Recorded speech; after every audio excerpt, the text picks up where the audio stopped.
Should the TSA be prohibited from touching you or taking an X-ray image of your body? Or what about doing away with the government screeners and having private companies decide who can and who cannot get on your flight? With us from Phoenix, Arizona tonight is Republican Congressman Ron Paul of Texas. He's pushing his new American Traveler Dignity Act, which, among other things, tells the TSA, hands off. And in Washington, Fran Townsend is our CNN National Security Analyst who served as Homeland Security Advisor in the post-9/11 Bush Whitehouse. She also serves currently on the Homeland Security Advisory Board. Congressman Paul, to you first. Here's among the highlights of your new legislation. It would prohibit physical contact by the TSA. It would prohibit X-rays of somebody's body. It would prevent using the millimeter waves that are used in some of the high-tech scanners and prevent the government from taking images of an individual's body, even if covered by clothing. You view this as intrusive and abuse of government power. My question is, what about someone out there who says, what, sir, happens if we take away these tough new screenings and we have another 9/11? Well, taking it away, you're implying that nothing else would happen. If you got the government out of it, you would put the responsibility on the airlines, and the airlines would still be very concerned.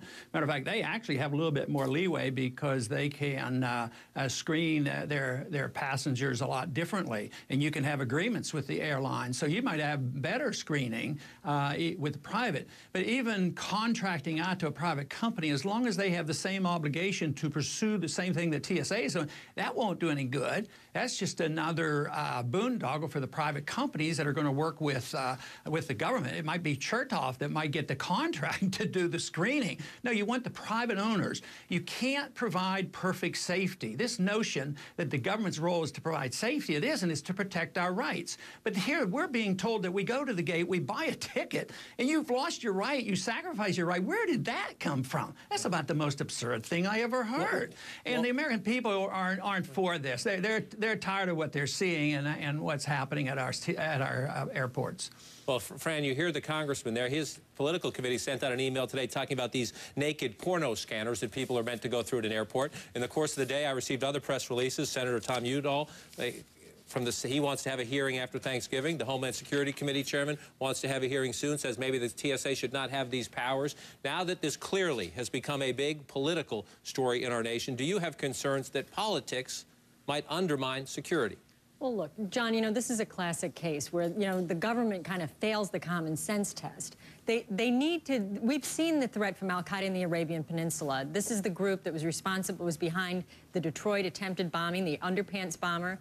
This is the group that was behind the recent cartridges in the belly of the plane loaded with explosives. And so the threat's very real. And I think as we come into a time of increased travel, the government is rightly concerned.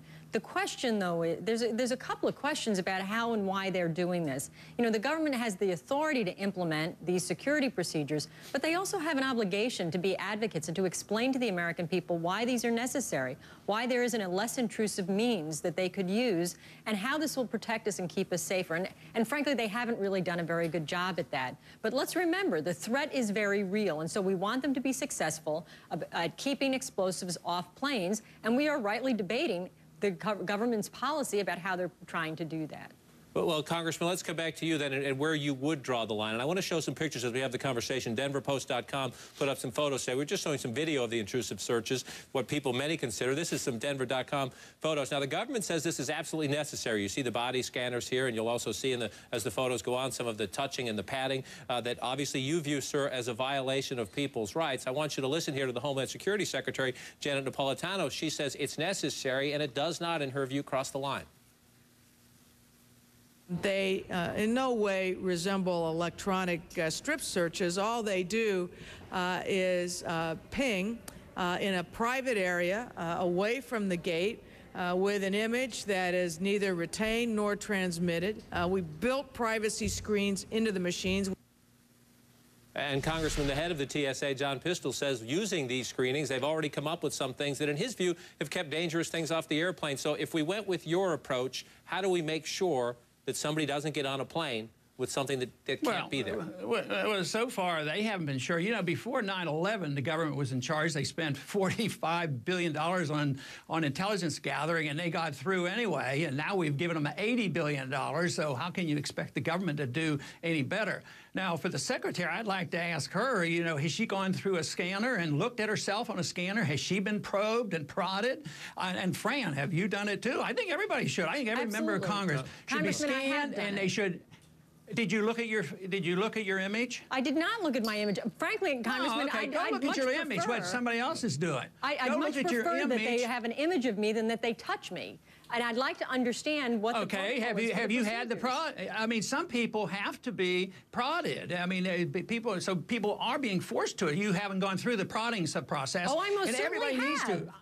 I want every member of Congress to do it and every member of the cabinet to do it, and they might have a different feeling about this. But the whole thing is we are dealing with 9/11, we're dealing with al-Qaeda, and that has to do with a major problem with our foreign policy. And if we don't understand why we are creating more people who want to hate us, believe me, taking away all our liberties won't solve our problem. Spending more money on intelligence gathering, and also taking away more of our liberties and having 6,000 of our people killed over in the Middle East. Every time we kill a civilian over there to the tune of tens of thousands, we make more enemies. Congressman, it'd be nice to know we don't solve our problems by abusing the rights of American citizens. That's what my beef is. Because you heard the congressman suffer. The congressman makes his case passionately, Fran. On this question, the debate over just what the powers are, what the screening should be, will continue, obviously, and the Congress will be dealing with this when it returns in January, without a doubt, if not right after Thanksgiving. But to the question of should the government do this or should it be contracted out,